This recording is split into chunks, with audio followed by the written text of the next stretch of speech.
us today is McMicken from our first cohort of Washington State demonstration sites. During our very first round of webinars, schools shared their school journeys, and we took that evaluative feedback where attendees repeatedly mentioned that they wanted to hear more about some of the specific inclusionary practices demonstration sites discussed utilizing in their schools. And for McMicken, attendees reported wanting to learn more about their co-teaching journey. So here we are today to do just that.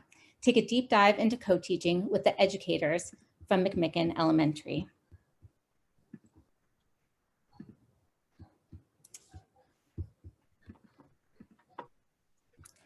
This is our Herring Center team. Here today are Herring Center Inclusion Specialist Jessica Flaherty, Monique Worthy, and Cassie Borges. I am Cassie Martin, the Demonstration Sites Project Lead, and I'll be leading us through the webinar today.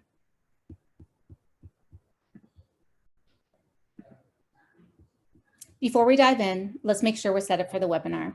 As we get started, please test your audio in the bottom left-hand corner of the menu to ensure you can hear us. As this presentation is in a webinar format, all participants are automatically muted and no participant videos are on.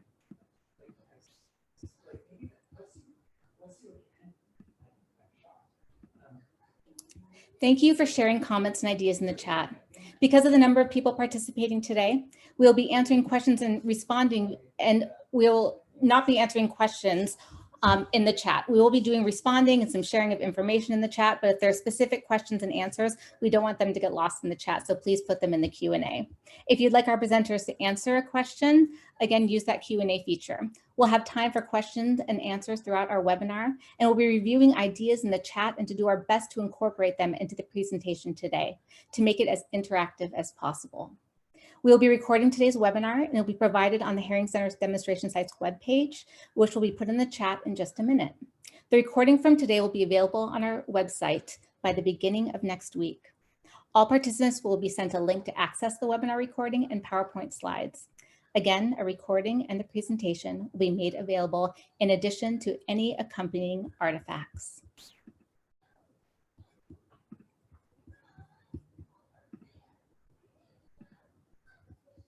As we go through the webinar, please keep in mind this webinar etiquette.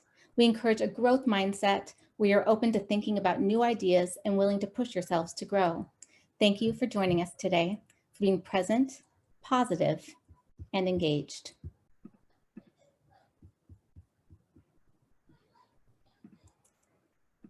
So let's take a minute to practice in the chat. Please share what you hope to learn today about co-teaching that you can take away and to positively impact inclusion in your schools. We'll be able to reference this information later and it'll be useful in our future planning in addition to what we share in the webinar today. So take a minute and Jessica, maybe you can read off what comes in through the chat.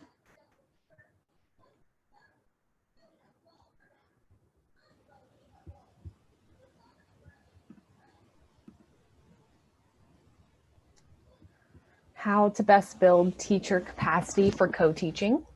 Great. What kind of specialized training, if any, did teachers go through?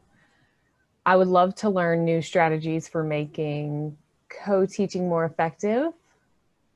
I hope to share some effective strategies to teach all levels. Break down general education teacher expectations and assumptions about what our shared students are capable of. I love that one. That's great. You guys keep those coming. We'll keep referencing them in the chat, and thank you for sharing what you hope to learn today. That's much of what McMicken will be covering through the course of their webinar today. So just briefly, here's a little background information about the Demonstration Sites project. In the fall of 2019, OSPI launched the Inclusionary Practices Professional Development Project. The Herring Center partnered with OSPI to coordinate and lead this part of the larger statewide project, creating model demonstration sites that highlight inclusionary practices across Washington State.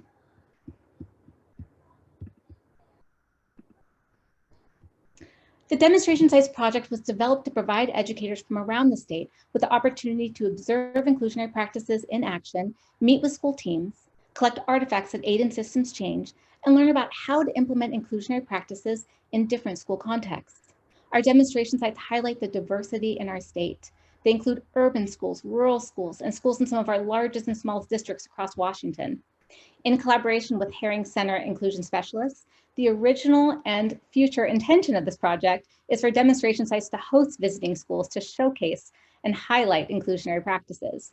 By sharing these practices and opening their doors to teachers, administrators, families, and community members, it allows visitors to see best practices in action and apply them in their schools. At the same time, the demonstration sites themselves continue to grow their inclusive cultures and refine their practices that contribute to equitable learning for all students. Clearly right now we have some constraints around literally opening our doors, but have been doing our best to pivot to provide transformational learning using virtual platforms. And this is how you will hear today about part of McMicken's inclusive education journey.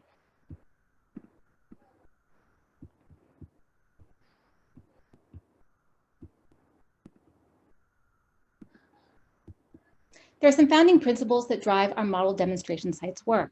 To start, in every school, there are things that are working well.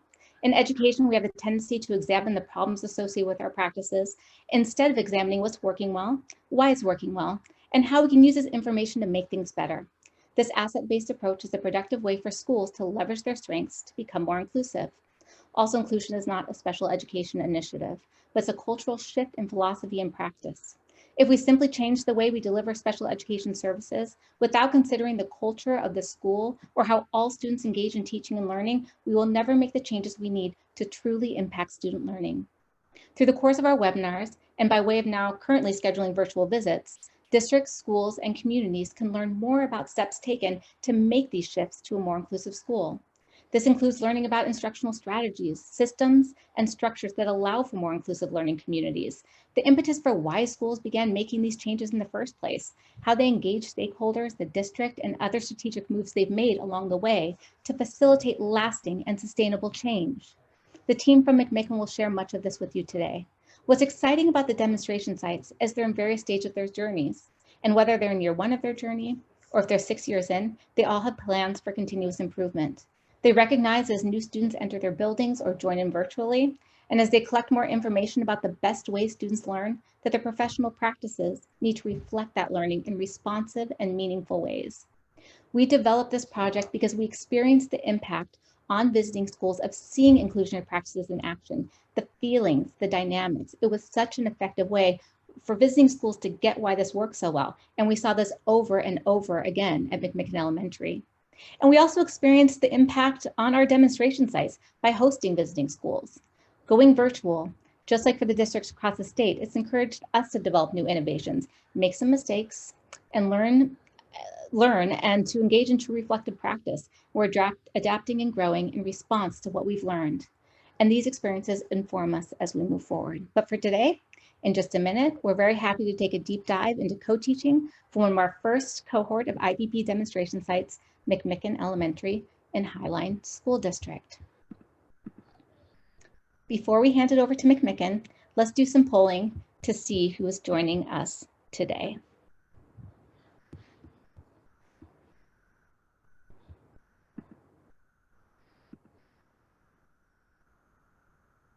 Looks like we have administrators, counselor, teacher, parents, fantastic.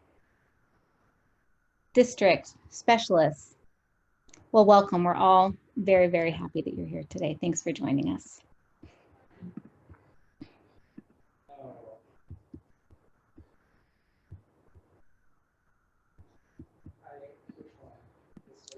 So last spring, McMicken shared their awesome journey towards becoming a more inclusive school for all students. Their journey's evolved and continues to evolve over the course of a number of years and has involved engaging in several high-stakes inclusionary practices. We're excited to highlight one of these inclusive practices today. McMicken's already providing virtual visits to school teams across the state and to district teams, but are also providing a deep dive, in-depth look today at their co-teaching journey.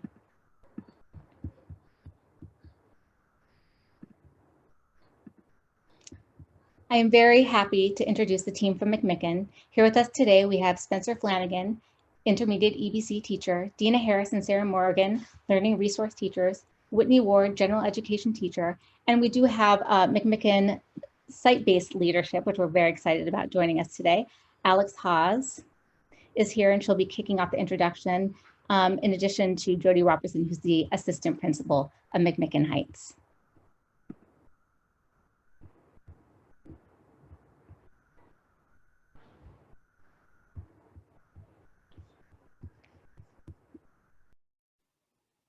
Welcome. We are very excited to share our journey. You're in for a real treat to be able to listen to the practitioners here at McMicken who can be really detailed. And I think just looking at those questions in the chat, I think you'll get a lot of those answers through this presentation and really getting the deep dive that Cassie mentioned. Alex Haas, proud principal of McMicken Heights Elementary. I'm in my 7th year, and just wanted to introduce our community. We have a very diverse community. It's a gift, and our families are our why. We often learn from them as much as we try to teach them, and we are really quite proud of our journey towards inclusion. And I'm going to go ahead and pass it on to next slide. As Alex said, we are very excited to have you here today. Also, as Cassie was introducing, at McMicken Heights Elementary, we do a lot of different inclusion work, but today we're going to specifically talk about co-teaching as an inclusionary model that we use. And we feel very passionate about inclusion in general and specifically co-teaching. We've been doing co-teaching for a number of years now and have learned the ins and outs of what works and what doesn't work. And we're excited to show you today and talk to you today about our experiences. So kind of how we're going to go through this today is we're going to start off with some basics on what is co-teaching, different formats and types of co-teaching. We're going to go through our journey, how we've gotten to the place we are today as a school. And then we'll go into some nitty gritty about planning and semester scheduling. And then we'll wrap up with successes that we've seen with co-teaching, and ending with a student example of that. So that'll be kind of the format of today's webinar. Okay, so we're going to start here by talking about what is co-teaching. This was one of the first things that we did as a school when we started to look into co-teaching as an inclusion practice we wanted to use at McMicken. And this chart is really helpful to think about and really reflect on what co-teaching is, and sometimes even more helpful to reflect on what co-teaching is not in order to make it as successful as you can. So for what co-teaching is 2 or more co-equal, preferably have credentials, faculty are working together. And co-teaching is not a teacher and an assistant, aide, or paraprofessional, which this is really important going into co-teaching, that someone does not feel like the support that's there, but that it's 2 teachers.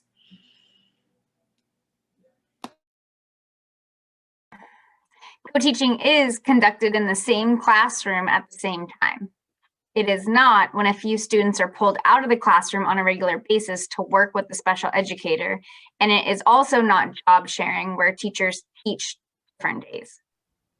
Co-teaching is conducted with heterogeneous groups. It is not pulling a group of students with disabilities to the back of the general education classroom.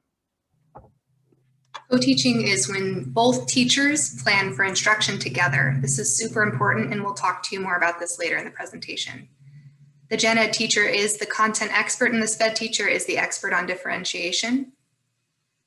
Co-teaching is not. The gen ed teacher plans on all the instruction, and the sped teacher walks into the classroom and says, "What are we going to do today? What would you like me to do?" Co-teaching is both teachers providing instruction together, which includes planning, grading, teaching, and other things. Co-teaching is not the special education teacher walking or roaming around the classroom while the gen ed teacher teaches the content. Also not when the special education teacher sits in the back taking notes. It is both teachers assess and evaluate student work, including IEP goals, curricular goals, and grade level standards. It is not when the gen ed teacher does all the grading or each teacher grades their own students' grades.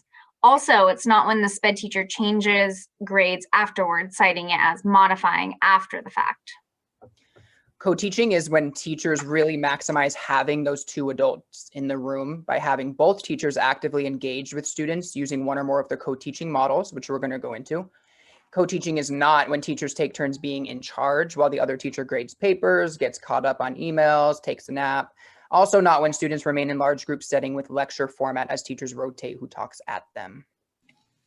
Finally, co-teaching is when teachers reflect on the progress and process, one of the most important things of co-teaching, offering each other feedback on teaching styles, content, activities, and other items pertinent to improving the teaching situation and learning. When teachers get frustrated, co-teaching is not when teachers get frustrated with one another and tell the rest of the faculty in the teacher's lounge. Also, it's not when one teacher simply tells the other teacher what to do and how to do it. So quickly in the chat, that document was really helpful as we were starting our journey on co-teaching, so we could really identify what it is and what it isn't. So in the chat now, we want you to just tell us one takeaway about what co-teaching is or isn't. Maybe something you already knew, something you learned from that document, or something you might want to try on. We realize that everyone's at different stages, so this might have been a review for you, or this might be completely new to you. So that's why we wanted to give you an opportunity to reflect.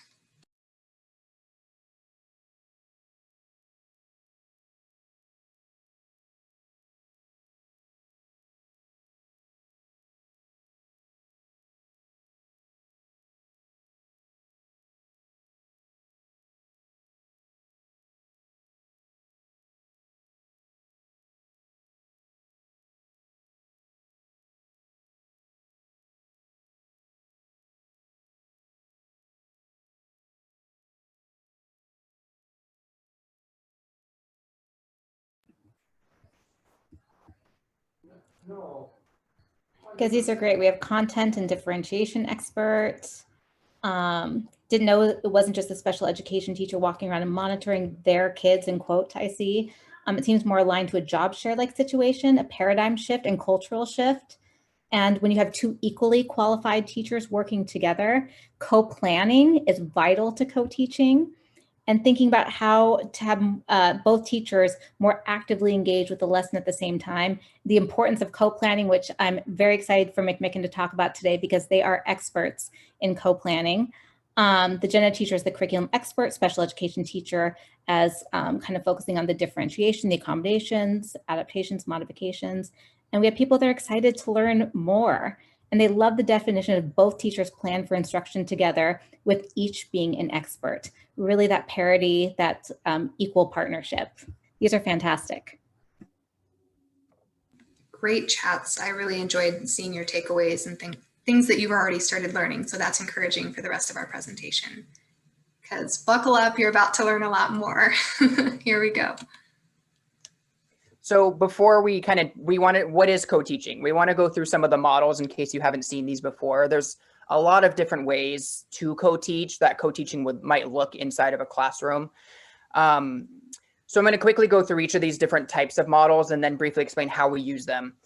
One is one teach, one observe. So that is where you have one teacher in the front teaching a lesson and the other might be in the back or the side and is watching what's happening. Maybe you're using that to take some behavioral data. Maybe you're looking at to reflect on teacher moves later on to debrief how the teaching went.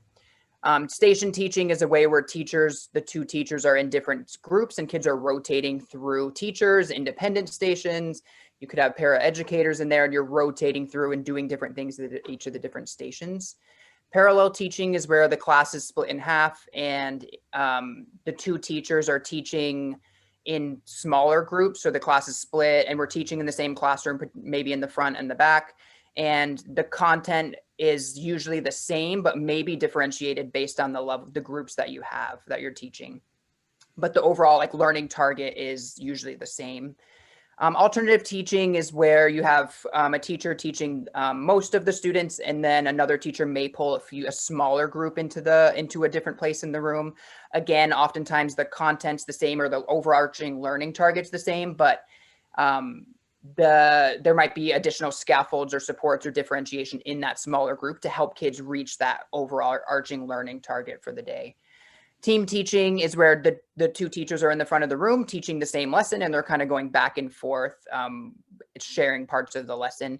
And then the last one is one teach, one assist, that's where one teacher's in the front teaching and then the other one's walking around, providing individual conferring with students, passing out things, helping make sure everyone's got their materials. The cool thing about these models is you're not committed to one. You change, it's constantly, you're changing how you're going to deliver instruction based on the unit you're in, based on the day, based on the previous day's learning. When I first started co-teaching, I had never taught in a gen ed room, which I'll go into later. And so I was very apprehensive. So I lived in number 6 for the first few weeks, where I was like, I just want to watch the gen ed teacher do her thing so that I can learn and see her moves, how the room works. And then gradually it just became more, I was ready. I'm like, I want to do more. So let's switch to different types of models. Earlier on, when I first started co-teaching, these were very intentional. Like, hey, tomorrow, let's try this. And let's plan out, okay, let's just, for the fun of it, let's try parallel teaching. But now after 3 or 4 years, it's become, okay, tomorrow's lesson is going to be this. Here's what happened yesterday in class. I think tomorrow would lend itself well to parallel teaching and splitting up and doing this and this in the 2 different groups. And then depending on the partnership, you switch. One of my co-teaching partners and I, we do a lot of team teaching where we're upfront teaching together. Whereas other partnerships I've been in, we do lend itself to different types, more parallel teaching or more station teaching. So this is just a general, what it looks like, the different ways that you can do it in the classroom. All right, so again, this webinar we've talked about is our journey. So this is where we came from, how we kind of got to where we are now. And we, like Whitney said prior, we know that everybody here is at a different spot in their journey. Maybe you haven't started and you're just wanting to get started, which is great. So again, we didn't just end up where we are with all this inclusion going on at McMicken overnight. It's been definitely a process and a complete journey for all of us involved. So it started back in 2015 and 2016 school year, and we like to call that getting the lay of the land. So we didn't have any co-teaching going on at that point. That was a year where we were kind of educating, and gen ed and special ed representative attended a district provided professional development just to learn more about inclusive practices, and that's where they kind of got their ears out there and then kind of brought the idea back to our admin and was like, what can we do with this? And the next year in 2016, 2017, what we call laying the groundwork is after taking that information that we learned at the provided PD, we thought about how are we going to make this happen? And we spent a lot of the spring of 2016 really thinking about how we can successfully set this up for the following school year in 2016, 2017 school year. And so then that's when we began to officially co-teach. So we co-taught in one general education teacher who also happened to have a special education background as well. And then I was co-teaching as an LRC teacher with her in a 3rd,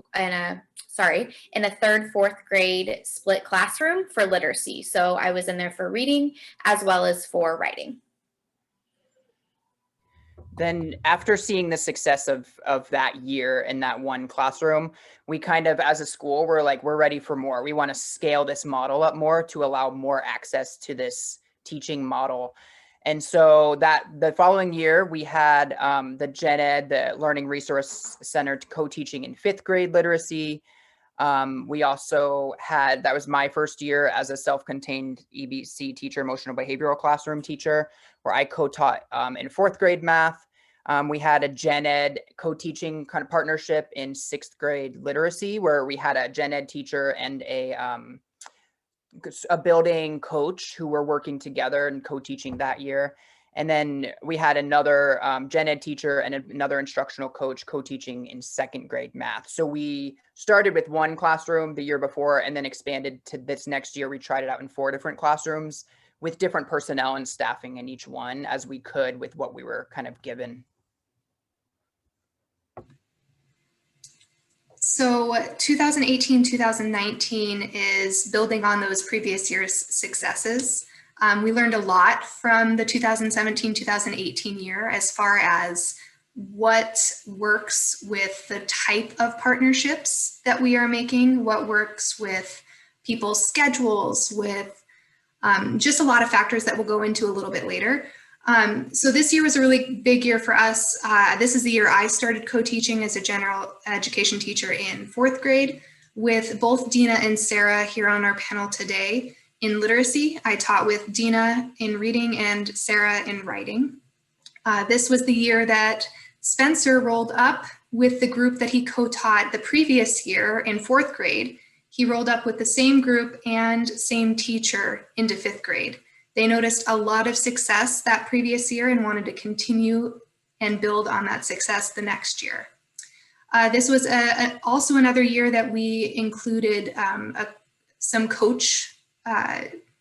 people who were coaches that co-taught with general education teachers. So that was the year that a general education teacher taught with an admin intern in 6th grade literacy, and the year that the general education teacher and a literacy coach taught in 2nd grade reading.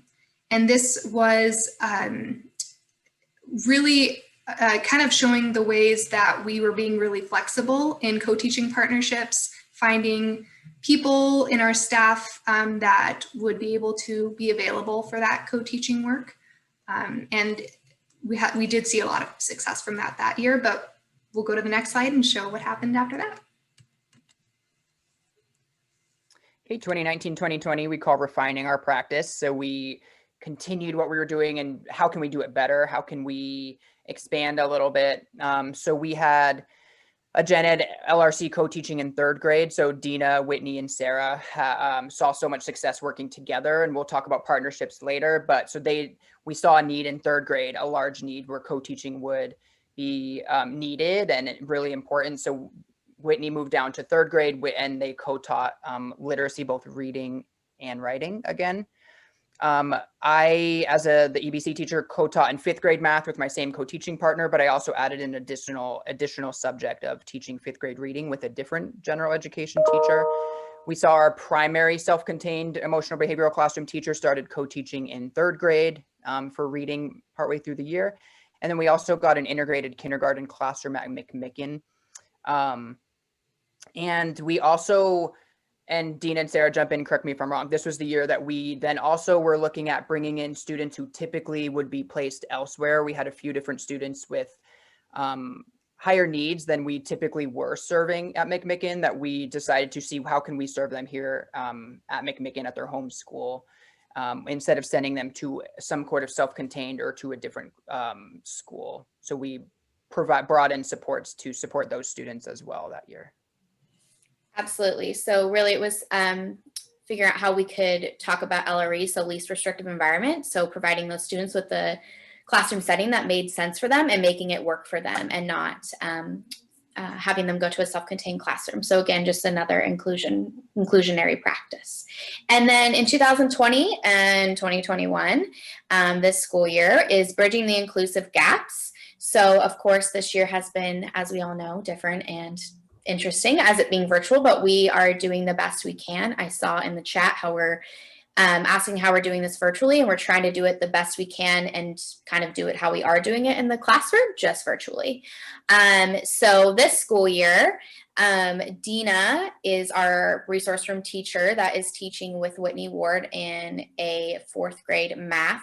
They're co-teaching math and reading this year. So we tried, Dina and I have always co-taught in reading and writing, and this year we saw that the need was really in math and reading. We'll talk more about that later, about determining which subject areas. And then Spencer is co-teaching in both 4th and 5th grade for all subject areas. So this is amazing to see this year, and his students are really integrated in the gen ed classroom. They come to all the Zooms on the gen ed, and it's as if, and that's their classroom all day. So that's been really awesome to see. And then our primary EBC teacher, who's not here today, Jamie, she's co-teaching and planning with multiple grades. So she's kind of just starting her co-teaching journey at McMicken. So she's just kind of seeing how this works. Of course, it's an interesting year to kind of try that out. So, but that's going really well. And then we also this year, some of our students that were in our integrated kindergarten classroom that started last school year stayed at McMicken, even if it wasn't their neighborhood school, again, to support that LRE and inclusion, and also to support that they started at McMicken, so to keep them in our McMicken community, and that supported a lot of those students and what they needed socially to feel successful. So that's been really awesome as well. And then you see the item crossed out here, and that's not necessarily crossed out for forever, but again, because things are virtually, we're gonna kind of put that on hold, but we're definitely gonna do that as soon as we get back in the building, is this school year, one of my jobs is going to be taking what we've learned in co-teaching and bringing it across all of our gen ed classrooms. So unfortunately, we wish we could, but we can't co-teach in every single classroom. So what practices and what methods and strategies that we learn in co-teaching that one teacher could do in the classroom to support students in special education. So when they're in there for their core content in general education, they're getting the best and the most out of it. And those practices also serve all students in the general education setting. So again, like I said, it's kind of put on hold just because we're virtual, but we are excited to start and implement that when we are back in the building. Yeah. And then as we look on to 2021 and 2022, so next school year, again, continuing to bridge that inclusive gap, and we're hoping we'll be back in brick and mortar by that point. And we really want to push that lens that Sarah shared that she was supposed to be supporting this school year, but we definitely want to bump that to next school year, so that LRC inclusive differentiated like coaching to the gen ed teachers and supporting how we're going to bridge that gap into their general education classroom and supporting those teachers with those needs. And then gen ed and EBC co-teaching in 5th grade math and 4th grade all subjects is what we're thinking, and restructuring EBC to look more like an LRC program. So Spencer eventually wants to just get rid of his classroom and have no need for it anymore. And basically all his kids, the dream is to get them fully integrated without needing that room physically at all. And then we definitely, LRC is going to continue to co-teach as much as we possibly can as our schedule allows, and with where the need is within the grades, we'll figure that out as our numbers come in as the school year continues. We usually do this planning for next school year. We usually start talking about it in the early springtime, if not before then. Two thoughts that popped into my head as Dina was just talking. One, you probably are like, oh my gosh, you already have a plan for next year. We're constantly looking at what can we do next? Where is our next steps? How can we improve? How can we take what's good and keep going? That was my first thought. My second thought is this LRC, or not LRC, EBC dream that we have, Spencer started kind of bringing up early on this year. And it's not necessarily that there won't be a classroom there. It's that there might be a place for students to go for earning rewards. There might be a place for students to go calm down if they need to, or to take a break. But the goal is that all students are receiving that instruction in general education. Spencer, add on if you wanted to share that, or maybe we can talk more about that later on. Yeah, I think it'll come up later. Nope, you did a great job. Yep, that's the goal. And having the gen ed teacher is the teacher. And then me as a special educator is coming in and providing some co-teaching, other services outlined in the IEP, but that their placement is in the general education classroom. Okay, but don't worry, we've got a lot of nitty-gritty details coming up. So not that this wasn't nitty-gritty, but hopefully more of your questions will be answered as we keep moving on. So one of the most important things to really spend a lot of time on when you are thinking about adding co-teaching as an inclusionary practice into your building is really thinking through the master schedule. We could not do co-teaching at McMicken if it wasn't for our admin being willing to essentially create the master schedule around inclusion and specifically co-teaching. We need specific blocks to happen at certain times, both for resource room model to continue for students that are receiving services that way, as well as students that are receiving services through co-teaching. So here is an example and a visual of our master schedule. Again, things look different this school year because of virtual, but we have, for our core content blocks in our district, we have 60 minutes for reading, 45 minutes for writing, and 60 minutes for math. And that's the core content that those services are being in the gen ed classroom. And then at McMicken, we have something called intervention blocks. So you'll see here in the white is the core content that's taught in general education. And then you'll see here in blue is what we call their intervention blocks and what we call at McMicken success groups. So we have a success group for all grade levels, a 30-minute success group for math, and then a 30-minute success group for reading and writing literacy combined.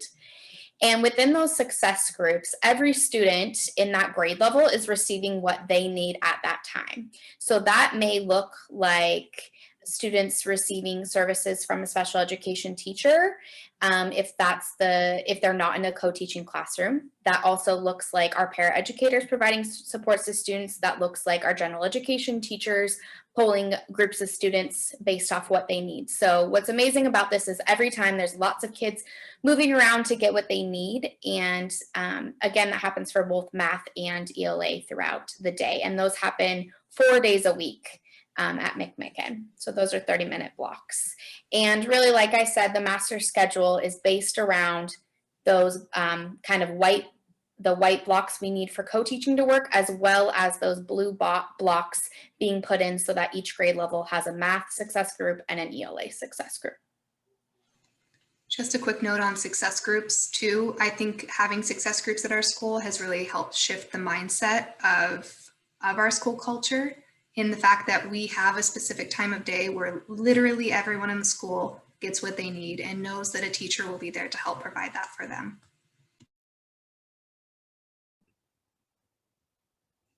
So the master schedule and kind of the nitty-gritty of how to get started is often a thing that people have questions about. So we wanted to take a minute to stop and give you a chance to ask any questions in the Q&A, see if there's any that we want to answer now related to any of the kind of laying the groundwork as far as just like scheduling out how to do it and how to get started before we move on.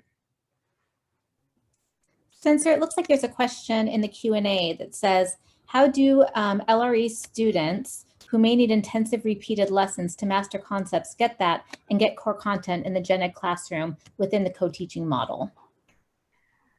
So even in co-teaching, those students still have a success group time.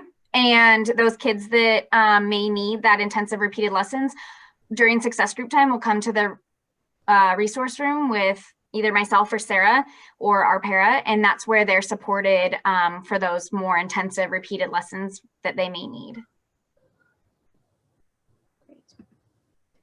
And I know you're going to be talking about this coming up, so maybe just an intro to it, but do you place students in clusters with co-teaching classes at grade levels? For example, all third graders, I'm assuming like who qualify for special education services, are in the same gen ed class? It depends on the need and how many students are in that grade level, and we will touch on this a little bit later, but it just depends all on the need that year. If there's a certain number of kids and most of those kids can be in the co-teaching classroom, then we'll do that, absolutely. But most years there are more students with special education services in that grade level than we can put into the general education classroom with co-teaching. Again, we wish we could provide co-teaching for every student, but because of staffing numbers, we're not always able to do that.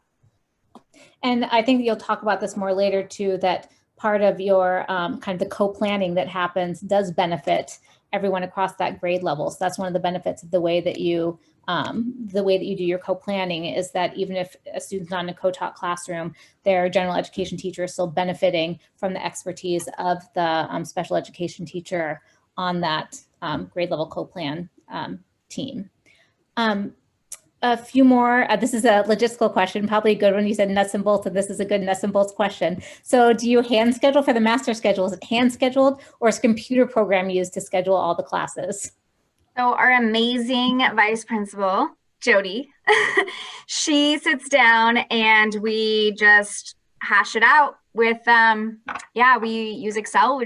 She moves stuff around. She comes to me and Sarah, says, how does this look? How is this going to work? And then she has to figure out if the specialist times work and how, but long story short, the basis of our master schedule is we make it from scratch every year, and multiple versions of it, Jody can attest to.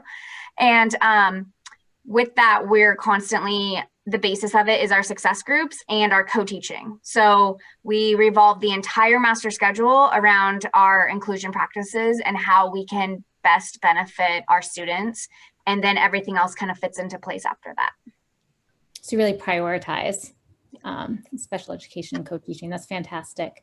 And I'm going to kind of skip around because this one kind of builds off that last question. And how do you determine which class is going to be co-taught? Is it one per grade level, or what goes into that decision making?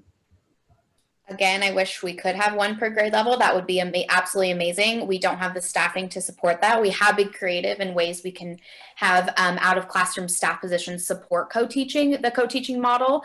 Something we have learned over the years, though, is just really honing in on the co-teaching we are doing so we can boost up our practices. So we will touch on this later on how we decide which classes and grades are the co-teaching classrooms. Thank you, Sarah. And earlier on, one of the things that McMicken did earlier on is they had a kind of a co-teaching coach who went and ran co-teaching cycles in classrooms to see what that looked like. So there was those kind of contributions where there was still that professional learning happening for teachers that weren't also in co-taught classrooms. So yeah, there's another question about, you know, future co-teaching, like how can it grow? And it sounds like that's something that McMicken is kind of constantly thinking about. And that's one of the things I appreciate about McMicken is how creative they are with their staffing, that they think outside the box about the way they're going to deliver services in order to really make sure that that they can make this work, and so they can realize their vision and mission to really including all students. And so what about science and social studies is the final question. The lessons in the schedule, can you explain more about those blocks? I can speak a little bit about that. There is usually about 30 minutes in our day. The master schedule that you saw was only half the day. So we usually have about 30 minutes in our day to allot for science and social studies. Usually our grade level teams, the ones that I've been on, try and alternate every other day, science, social studies, or every other week.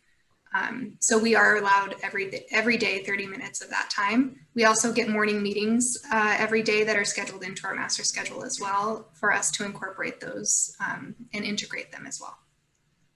Great. We have, I'm going to do 2 more questions, then we'll move on. We'll keep kind of addressing them throughout the presentation. But there's one question: if all special education students are clustered in a co-teaching room, does that create a homogeneous class makeup? Also, for students who require ELL services, does that put all language learners together, which does not really allow for LLs to hear native English speakers and modeling purposes? So talk some about what that looks like, the heterogeneity of the classrooms.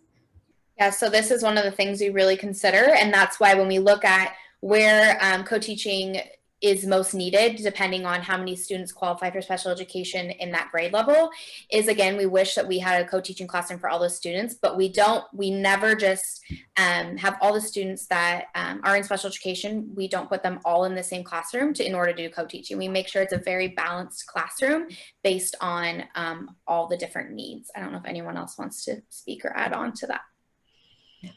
Well, Sarah, I was going to say there's another question that kind of builds on that you could also answer in the chat. It says, how are students served if a grade level is not using co-teaching? So that could also be how's a student served if their class doesn't have co-teaching. So yeah, so if their classroom does not have co-teaching, we do during those success group blocks. So again, students are never missing core content. They are coming to small groups with Dina or me in the resource classroom to receive their special education services.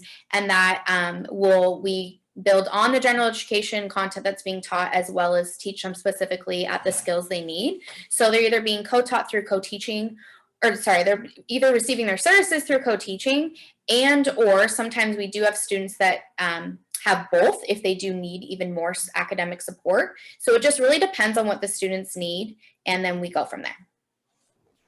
These are all really fantastic questions, and thank you, McMicken. Keep those questions coming. We'll be continuing to monitor the Q&A and the chat. Yes, thank you all. We're going to keep moving, and I'm hoping we'll keep answering more of those questions as we keep going.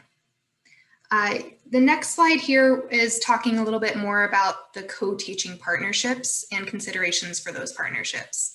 Something that we have found over the years is that when we put 2 teachers together or multiple teachers together, it's really important that they are compatible. It's kind of like speed dating almost. You know, you have to sit down, you have to talk those, you know, have that conversation, figure out what those beliefs are, what's your personality like, what's your work style like. And I'm not saying we have to be like totally the same person. It doesn't have to mean that we are all into the same things. And what I mean about compatibility is that you're going to be able to share your brain with each other. You need to be able to be on the same page day in and day out. And having those shared beliefs, those similar personalities and work styles really help the ability to be inside each other's brains. And I know that sounds kind of weird, but that's my only way to describe how we do what we do, is we have to talk through everything. We have to meet constantly.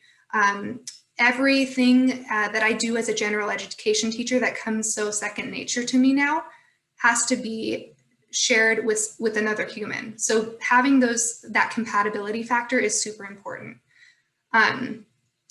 Being flexible. Wow, I tell you what, things can happen. And I'm thinking back into brick and mortar. We have Sarah, Dina, Spencer have a lot going on. I mean, Spencer has kids at different grade levels that he has to make sure that he's managing and being there for and ready to support. So does Sarah, so do Dina, does Dina. So sometimes they have to leave the classroom at a moment's notice. Sometimes kids are just not getting it. And as we do in the normal class, not a normal classroom, as we do in a classroom without co-teaching, we have to be flexible, but being flexible with another person is kind of on a new level. So making sure that if things happen, we just roll with it and keep going and learn and grow through those things. That kind of hits on the last bullet point on being willing to grow. We're always focusing on how we're doing, how we can improve, how we can take what we've learned and you know, scratch it or make it even better. That kind of goes along with sharing expertise. Sarah, Dina, Spencer, and all educators, special educators are so knowledgeable about different supports and different modifications that we can do in class. And so being willing to hear and listen to people's perspectives and be willing to challenge your own thinking is super important as well.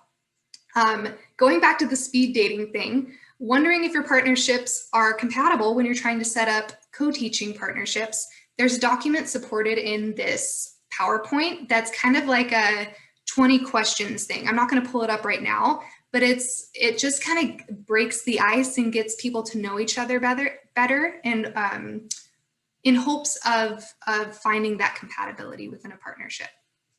Anybody else, Sarah, Dina, Spencer, want to add to that before we move on?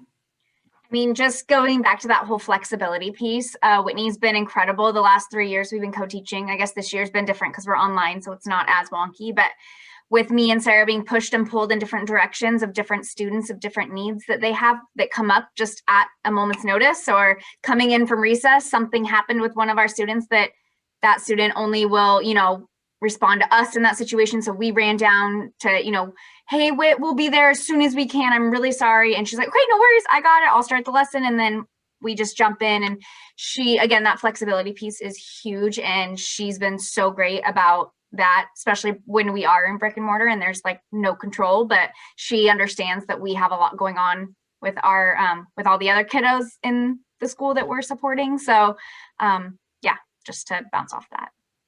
I think it's important to note that we've seen really great partnerships, and we've seen ones that didn't necessarily work out as well as we envisioned based on this compatibility. So maybe on paper, it looked like, oh, we can put these two people or groups of people together and it'll be great. And then in reality, it wasn't because of some of the compatibility. And so it's really, I think it's important to really make sure you're being thoughtful about who you're pairing up together to do co-teaching, and make sure everyone's bought in and really willing to try and be flexible.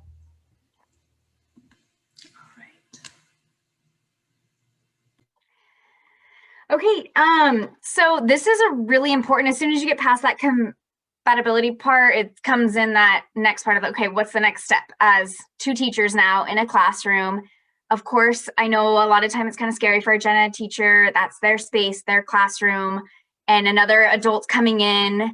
But this is one of the most important parts, other than that relationship that the two adults have with each other, is creating a space that is equally both teachers, so that the students don't know who's the teacher coming in and who's their real teacher, is what some people like to call it, but we don't see it that way at all. Our vision is that students see both of us as their teachers, so they have two teachers is what they say.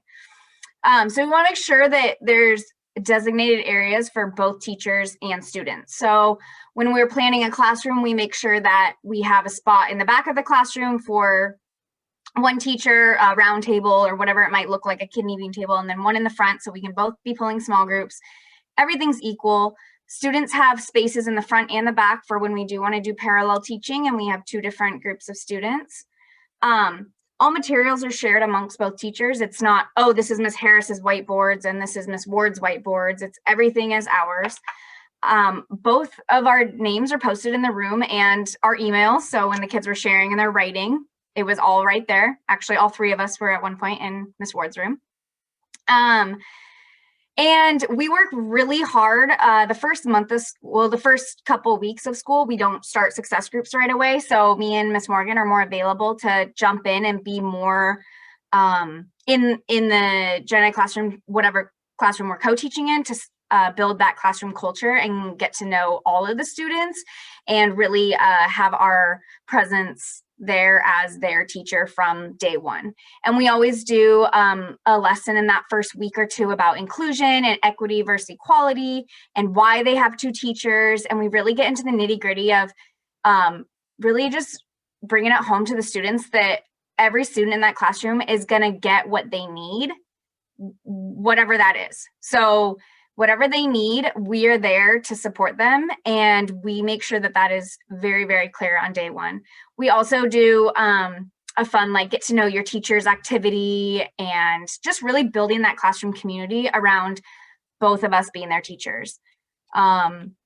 We also, it's really important to come up with common expectations between the 2 of us. We learned very quickly the first year co-teaching that we're on the carpet and one kid says, I need to go to the bathroom. I'm like, no, you need to sit down. And then the other teacher's like, yeah, go ahead. So you really need to make sure that it's fluid on expectations within the classroom and using the same kind of signals, how we respond to different behaviors, what things are okay and what things we need to really focus on.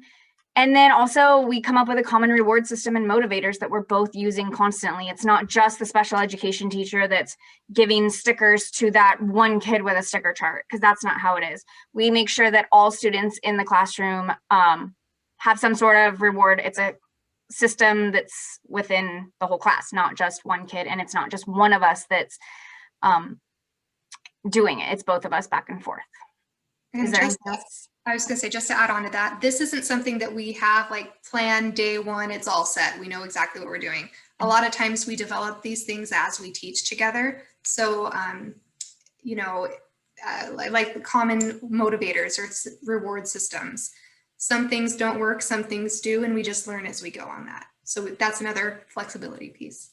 I do want to add, though, that this is a really important kind of overarching subject to spend a lot of time on in the beginning before you co-teach with a partner. Like, yes, as Whitney's saying, it's absolutely going to change, evolve, and you have to adapt throughout, as we do as teachers with everything. But this is something, before you even talk about content that you're going to teach and plan together, is how are you going to create this classroom culture and set up so that both of the teachers are viewed as the teacher, so you don't have that like assistant or aid. It doesn't look like that. It really looks like 2 teachers with the same job, that students see it that way. So this is a really important area to spend some time in with your co-teacher before you even talk about students specifically or content planning.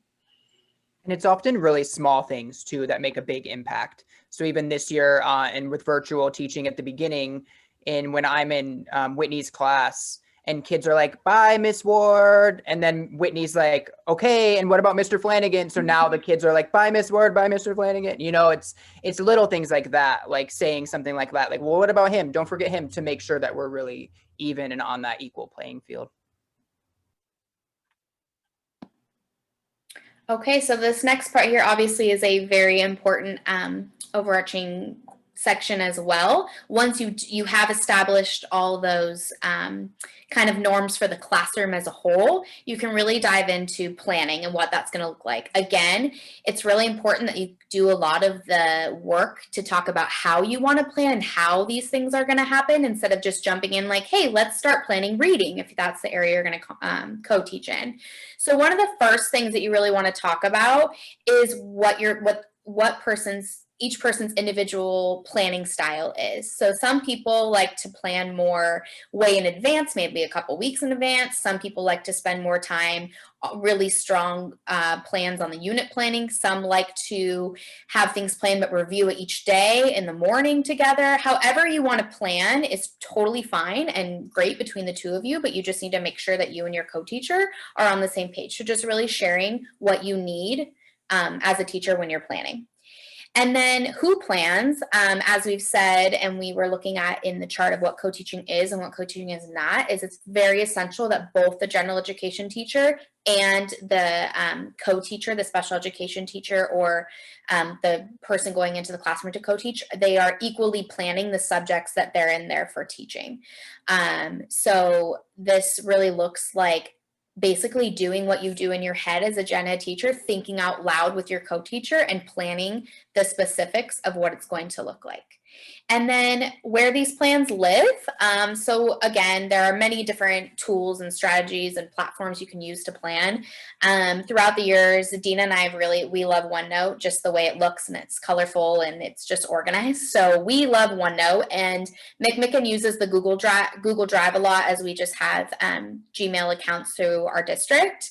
So whatever platform you want to live, but just make sure it's in a shared platform and you can all access it anytime, and it kind of has live updates so that whenever a teacher adds something, the other can see it instantly. We have found that to be really helpful and successful. How and when, how often do you plan? So again, this really just kind of depends on what you and your co-teacher set up.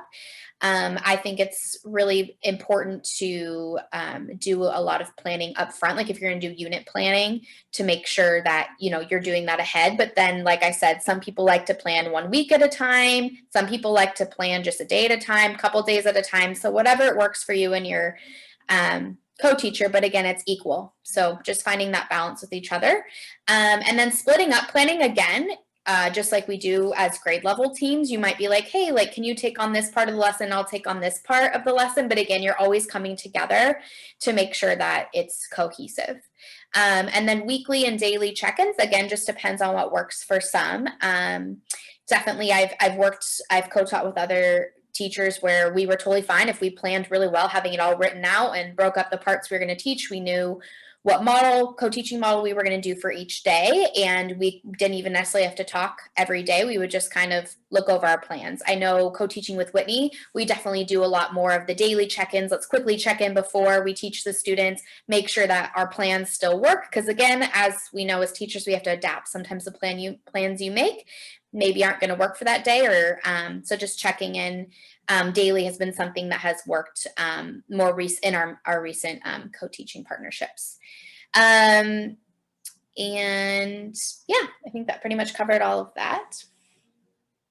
Oh, the other thing I did want to mention really quickly was Whitney's about to show you some visuals of the ways we've planned. But before I mentioned that was just how some of our other general education teachers that are on the team that co-teaching is happening really do benefit from. So we spend a lot of time in our PLC, so our grade level teams, doing a lot of unit planning and in-depth planning. So it's really helpful when the co-teacher is also there, so that that person's in the know for everything that's going on in the team. But then that way, the teachers that are not co-teaching, they can also hear the strategies and the ways we're going to adapt those lessons for co-teaching and the accommodations that are going to be used, so they can use those in their classroom as well.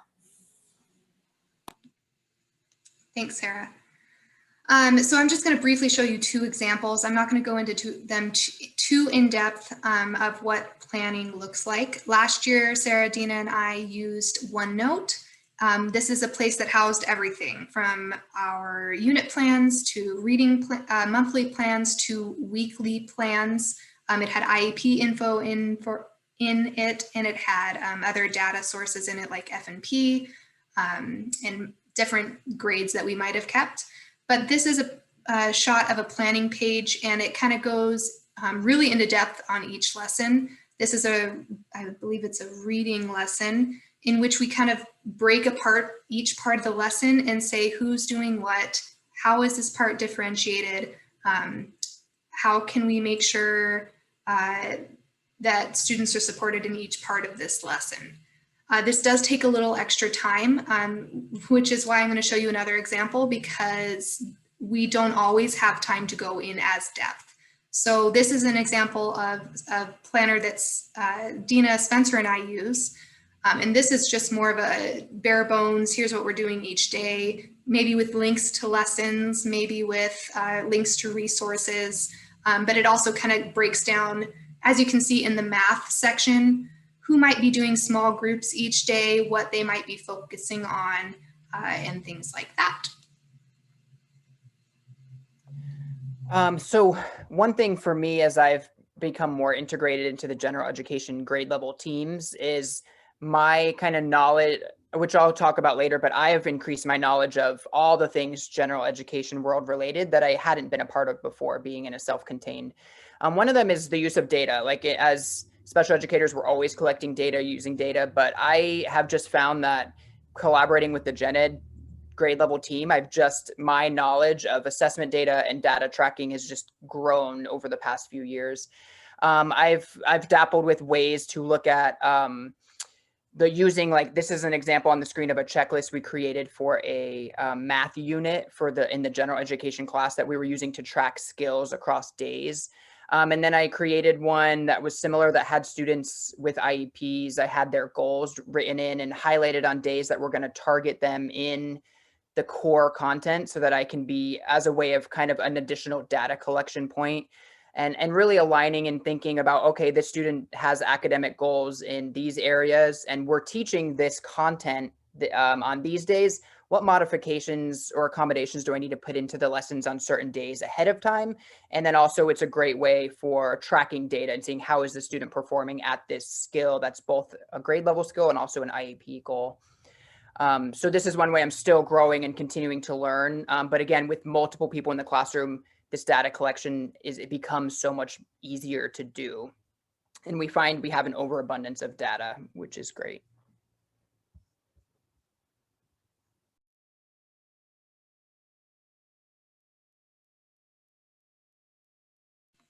So we are moving on to some troubleshooting and flexibility. I kind of mentioned this before. It's super important to prepare for some problem solving.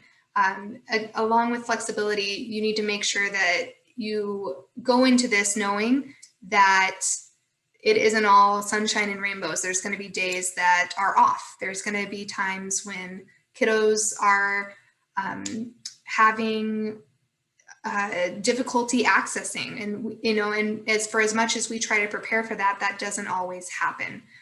So we need to be super responsive, but it's also important to be super responsive when things in our partnership aren't working.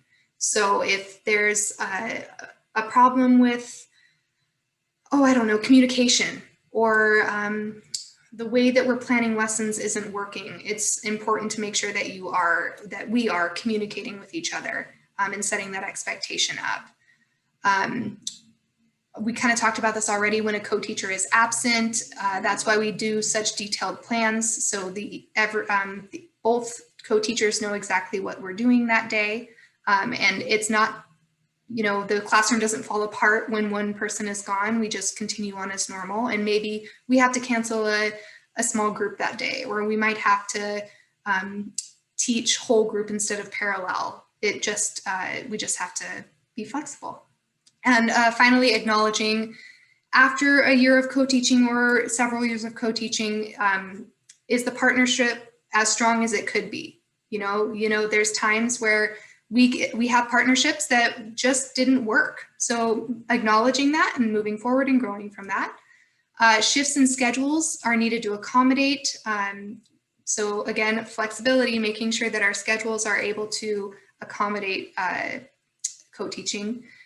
Acknowledging when a class is too stacked, meaning we touched on this earlier. Sometimes we get overambitious and we try to make sure that we have as many kids as we can in a co-teaching classroom, special education, as many kids as we can in a co-teaching classroom, but sometimes we realize that we didn't take into account all of the needs of all of students, and we can get, I don't know, can you guys think of a better way to say this? I'm trying to think. when the classroom is too stacked. Like when Spencer co-taught with Ashley. Yes. And there was 36 kids or 36. whatever. Mhm. 36 kids in a classroom. Yeah. Thank you. That is an amazing example. So when Spencer first co-taught in 4th grade math, he brought his kids into the classroom and there were 36 students in the class. And it was like, holy moly, that's a lot to try and manage. Great example. Thanks, Dee. And finally, when a student isn't benefiting from a co-teaching model, obviously all students benefit from co-teaching models, but sometimes because we lack the ability to have co-teaching in all classrooms, we want to make sure that we can have students who would benefit the most in a co-teaching classroom.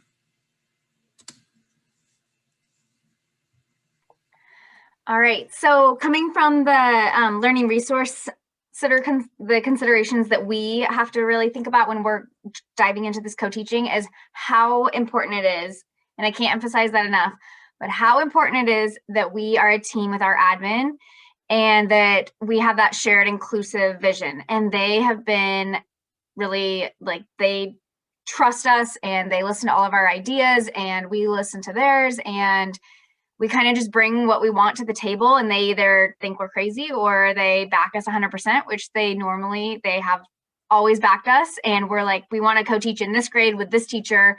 And they're like, okay, we're going to make it happen, because they know, they've seen the success we've had. And again, in the master schedule, everything comes from the top down. So if we didn't have the admin support with our master scheduling and with our grouping of kids, they let us help create the class lists, making sure that students are in certain classrooms based on whatever the student needs. 100% the admin has been our rock in that sense. And it's very important at any school level, whatever inclusion dive you want to go into, it really comes from the admin. And they're not just supporting us, but they also hold that really high vision of that inclusive practice. And they, not just with the special education teachers or the teachers that are co-teaching, but across the whole entire school, they make it known that they are part of this inclusive journey and they are doing their own job within their classrooms through success groups and through supporting their students. And by even reaching out to the resource room teachers, us, or other special education teachers for any kind of support that they might need to meet the needs of their kids, whether their kids are receiving services or not. So that is a huge factor to the success we've had. And I touched on, master schedule considerations are huge in this. So something that is mandatory and not even really a consideration, but we make sure this happens, is all students in LRC, all students at McMicken always have access to the general education core content. We never, ever, ever pull a student from that content, and that is so important. They have the right to be there for the content at their grade level. And then another really important consideration, as we've talked about and touched on, but a little more specifically, is the placement of students in the co-teaching classrooms and environments. Again, like we've said multiple times, we wish we could be co-teaching in every grade level. That would be amazing. We wish every student in special education could be receiving their services through co-teaching. But unfortunately with staffing, we can't do that. We do know that everyone benefits from co-teaching. So when we really think about what students are going to be in the co-taught classrooms, we really have to think through specifics. For example, we think through staffing. So how many teachers do we have to co-teach? Specifically for Resource Center for Dina and me, we think about looking at our schedule once we're working with around the master schedule with our admin, thinking, okay, so we have this many students on our caseload this year. We know all of them, unfortunately, aren't going to be able to be served through co-teaching. So we are going to have those pull-out groups during the success group time. So thinking about how many success groups we need to be at, and then looking at the rest of our time between the two of us of how much time we are able to go and co-teach. So when we're in there for the content blocks for co-teaching, we're there the whole time. So that means if we're there for co-teaching and reading, we are in there for 60 minutes. If we're co-teaching for math, 60 minutes. If we're co-teaching for reading, 45 minutes. So we have to make sure that when we say we're going to co-teach in a classroom, that we are available for all those whole content blocks. So we really think about, okay, So for example, this year we knew that that one of us would be available to do a 60-minute block for reading and a 60-minute block for math. And then we figured out the rest of our schedule based on the success group blocks and those pull-out groups. So really staffing drives how many classrooms LRC is able to serve through co-teaching. And then we also have Spencer, EBC, and we've had other flexible staff models. But for LRC, at least this school year and most school years, we're doing 2 content blocks, typically in the same classroom. And then we think about which grade level really, based on the students in special education in that grade level, which grade level needs co-teaching the most, just solely based on numbers, also based on what grades of what students have already received this, how can we make sure other students have access to co-teaching that haven't. And then we really just have a team decision, again, based on the grade that needs that. And we look at service areas. So, okay, we picked a grade. Now let's look at the service areas the students qualify in. Does it make most sense to be co-teaching in reading and writing or reading and math? So this year we realized that co-teaching and writing based off the service areas for the students in the co-teaching classroom, there weren't as many students that qualified for writing. So it made the most sense to be co-teaching in reading and math. So those are the considerations we look at. And then here, this is another visual. We take the master schedule for LRC. We use the master schedule and then we plug in the rest. So the blue, again, the blue box are the success group blocks are the same from the master schedule that all grade levels have. And then we go in and add in the rest of our time. So you go in and add the co-teaching time, and then kindergarten can be a little bit different with those success group blocks. We add in the time that we're going to be in kindergarten if we have students that receive services in that grade.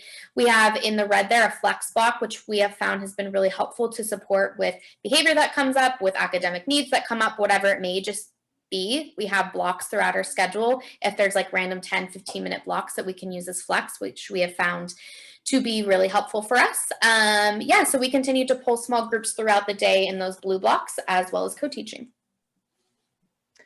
I wanted to quickly talk about, thinking of a self-contained classroom and how you might start co-teaching if your schools, districts have students in self-contained classrooms. Again, there are varying needs. We teach students with emotional behavioral disabilities. That's the self-contained classroom we have at McMicken. So some things that are really important, starting slow. I want to just put this out there that I was very against. I loved my job teaching in my classroom 7 years ago. I was very hesitant and resistant to these. Let's think about co-teaching. How can we, kids would spend time out in the day as their behavior improved, but my mind really has shifted over these past 7 years. Instead of kids like earning time out of my classroom when you demonstrate appropriate behavior for extended periods of time, all kids can access Gen Ed if we provide the support. So a kid doesn't have to be ready to be in Gen Ed or earn time out. It's a right for them all. And so starting slow, like I started my first year, I'm like, okay, I'll try it. In one class period, I was out 90 minutes a day. Most of my class came in the co-taught classroom that I taught in 4th grade. Other kids in other grades were spread throughout general education classrooms with paras. And then seeing the successes that came that year really kind of helped motivate me to be like, I want more. My kids are ready for more. They're learning in this environment. They're making friends with peers. I'm growing as a professional, so I want to grow. I want to see. And so every year it's been pushing, okay, after a couple years of trying it, I added another co-teaching block. So my kids were out for more of the day. And then this year was, I want them out for all content areas. So they're out for all of it. And then a couple of check-ins. And then next year, I want to get rid of my classroom. I don't want to be the classroom teacher. I want to be the special education teacher within the co-taught rooms and providing the services in the general education classroom. So that's our next step. And it's been a journey. And I think it's scary. It takes vulnerability. And I think there's going to be resistance, but seeing the successes that I've seen that I'm going to talk about quickly on the next slide, it's worth it. And kids should be in the Gen Ed room. Co-teaching successes, when I think about it successes on the student's part. And then I also think about it for my own benefit as a teacher. Some student successes I've seen is just exposure to being in the Gen Ed classroom. Access to that rigorous grade level content. I say this all the time. I am teaching 2 or 3 grade levels in a self-contained classroom. I'm never going to be as good as the gen ed teacher who's specifically teaching one grade level content. And I learned that I could be the best teacher in the world, but I'm teaching 3 grade levels in the walls of my classroom. I can't do it. So having that access to that grade level content is huge. Generalizing skills taught in my classroom to other environments and with other adults. So a lot of times kids will, I walk over and they like, oh, put their things down, this and that. But then Miss Ward's over there and they're like not giving her the time of day. So it's important that kids are learning these social skills, but applying it across settings and across teachers, and co-teaching has helped with that. Miss Ward's your teacher just as much as I'm your teacher. Peer models in the classroom, friendships are formed. It was such a beautiful thing seeing my kids that were in my classroom that first 2 years of co-teaching, playing at recess with kids in their gen ed class who they hadn't had access to prior. And then I also think the general education students benefit from seeing there's all types of students that are in our classroom with all types of needs, and we're all learning together.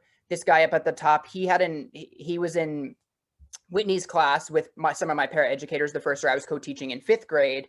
He hadn't been in gen ed since 1st grade. And then, you know, it was rocky. There was some, but he did it and he learned a ton and he retained those skills next year. And then when he was in my co-taught class in 5th grade, he was a rock star. So there's so many benefits, and quickly some benefits me as a teacher. Some things that I've found.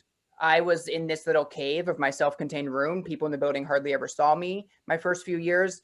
But as I've come out, of the classroom and been out in the building more and worked with more people, there's been so many benefits for me. My ability to support general education students. This guy up at the top, never qualified, never needed an IEP, but he was like on the cusp of like every year. Struggling behaviorally in class, struggling to do what he needed to do. And just with some simple supports that I was able to put in place, this kid thrived in 4th and 5th grade. With some simple interventions we were able to put in place that I was able to teach my co-teaching partner, hey, this is how I would do it. And this kid rose to the occasion. I had never seen how a gen ed classroom runs. I was a special education teacher, went to school to be a special education teacher, only taught in my classroom. I didn't know how things were taught, how units were paced out. That was huge for me. Same with the curriculum. And then this increased involvement in the grade level teams was huge. I love the collaboration. I have grown so much in the past 3 years as a teacher with how to teach content.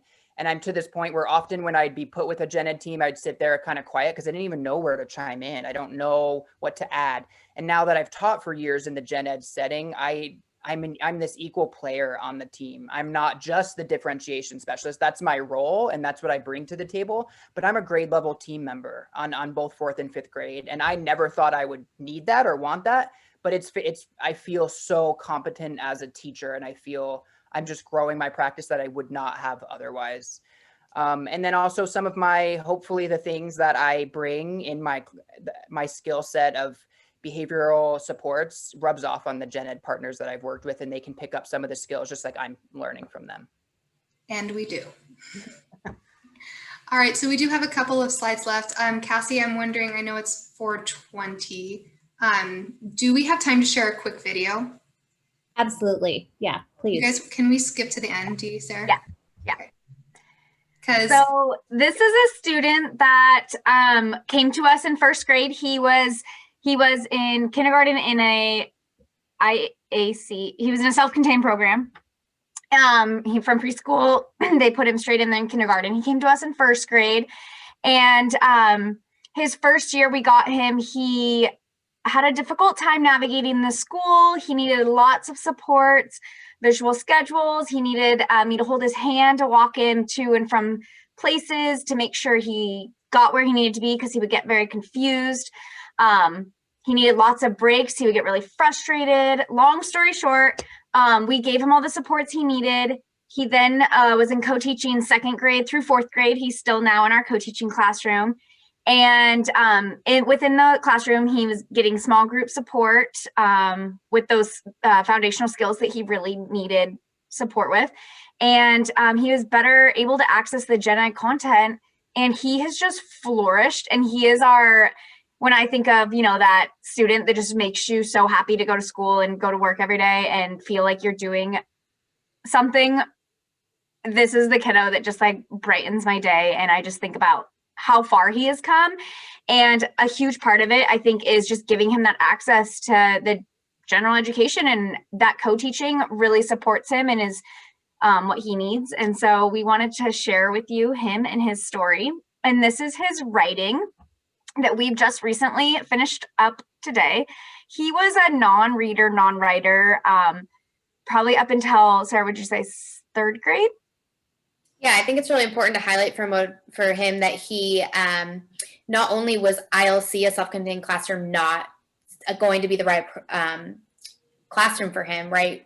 But that the gen ed classroom was really supportive, but then you added the co-teaching layer on top of that, and that's where we really saw him take off. And what Dean is saying, he went from a non-reader, non-writer. So I would say he started receiving co-teaching in 2nd grade, and then as the years goes on, we've just continued to see his skills grow. And we've really supported his strengths.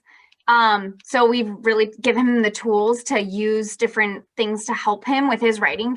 He does great with dictation, being able to use speech to text, and he has just flourished as a writer because he has all these great ideas, but he has a harder time writing them on paper. So with the tools, he's able to, I would say he's surpassed a lot of his grade level peers with even the challenges that he's had. So this is a fun little video that he did to share and celebrate his writing.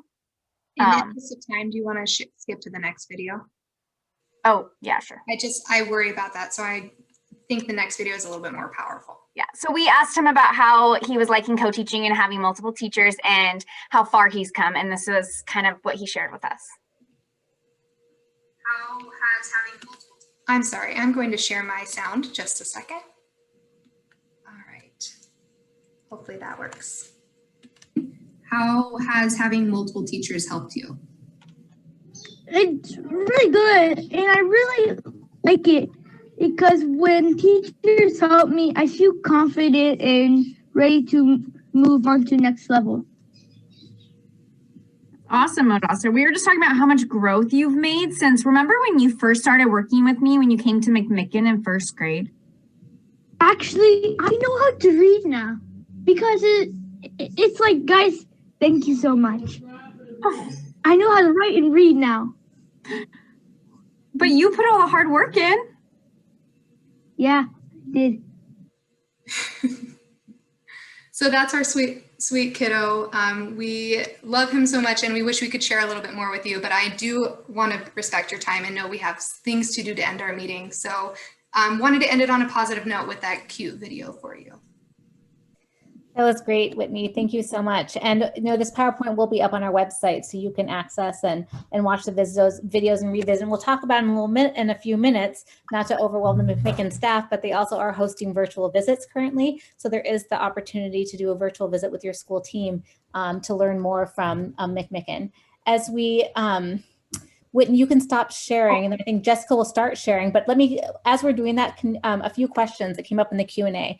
So there is a question about if there are students who are highly impacted at your school. So both, like I would say, Spencer, you could talk about students, but also students with intellectual disabilities. So can you talk some about the different students served or that attend McMicken Elementary in order to get them back into their neighborhood school?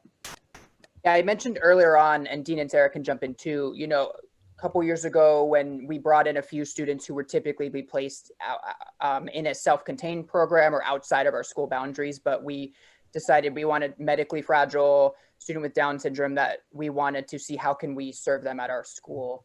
I know in our district in Highline, we're looking at, my classroom, my self-contained is more students with behavioral needs.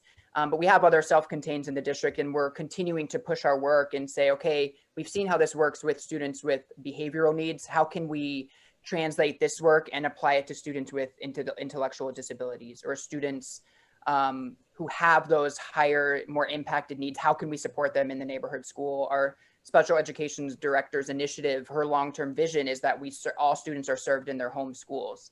So the students are having to move to different schools to receive services in a program.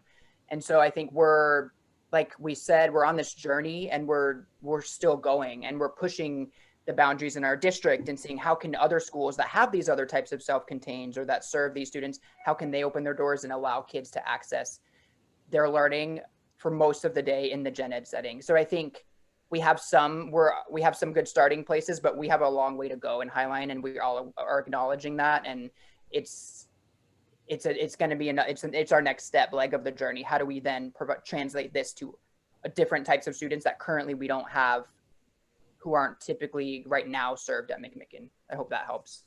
Yeah, that's great. Thanks. Yeah, bringing it back to the school. So as I'm going to ask one more question, and as I ask this question, I would encourage all of you, please, this gives us really good feedback, about what have you heard today that demonstrates that co-teaching is an essential practice for inclusive school? And again, one essential practice, not that it makes the entire school inclusive, but what have you heard from McMicken today that you may take back and apply in your own school context? So if you could put some of that in the chat, that would be really helpful. And as you're doing that, because we're never doing just one thing at once, right? One final question that was in the Q&A, or a few questions. How did you inform parents that their child would be in a co-taught classroom? Was there any pushback? Sorry, go ahead, Dina.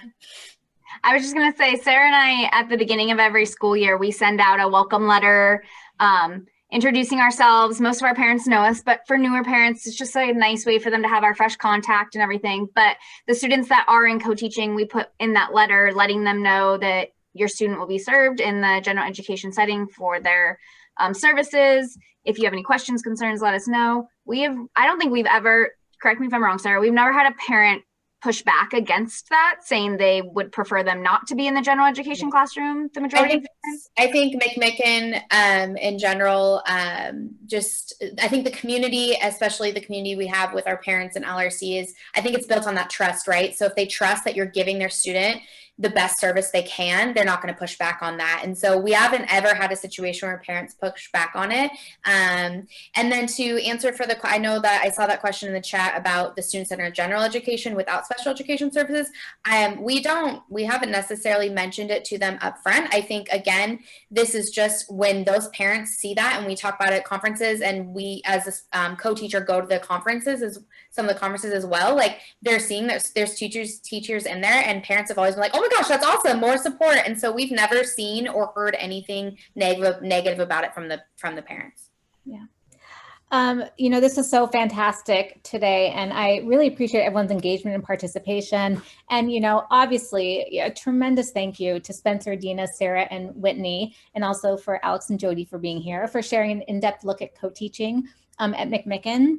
Again, keep putting those shares in the chat. They're great. I love how someone says not just inclusion for the students, but for the teachers too. Like really thinking about how Spencer said he got out of his walls and he joined a school community and how impactful that was. So keep those ideas coming in the chat, because we do reference those, and they're useful for us in terms of future planning.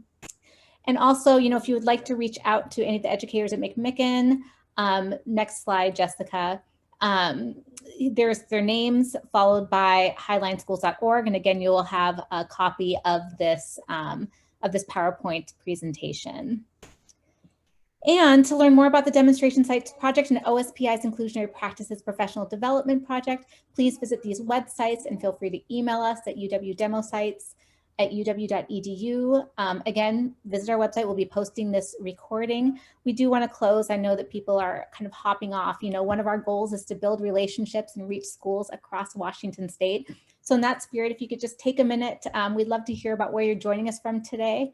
So Jessica, you want to tell them what they need to do to be added, to drop their pin here today? Okay. Is my microphone working? Yes. Okay, great. So you need to go to polleverywhere.com. Can someone drop that into the chat for me?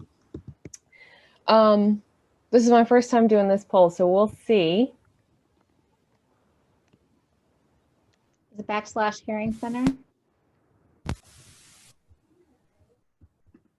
While we're waiting on this, just so you know, we'd love to get your feedback about our session today. This will give us information about that we can use to effectively share demonstration sites, inclusionary practices, and webinar format in the future.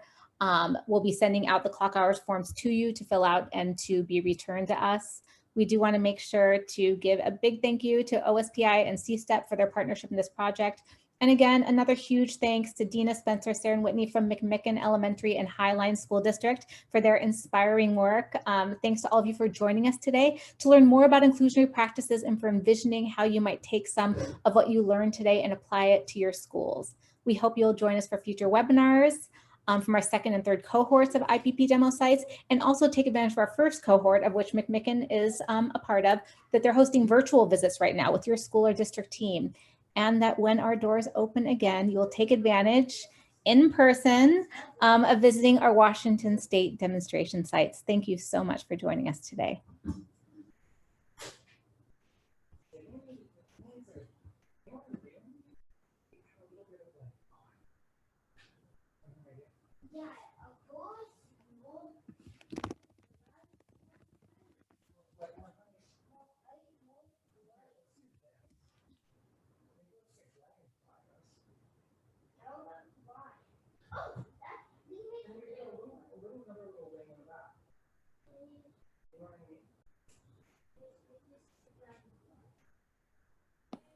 Cassie, I think the poll might have gone just to the panelists. It's okay. I think we'll figure it out. I'll figure out a way to follow up and get some of that information.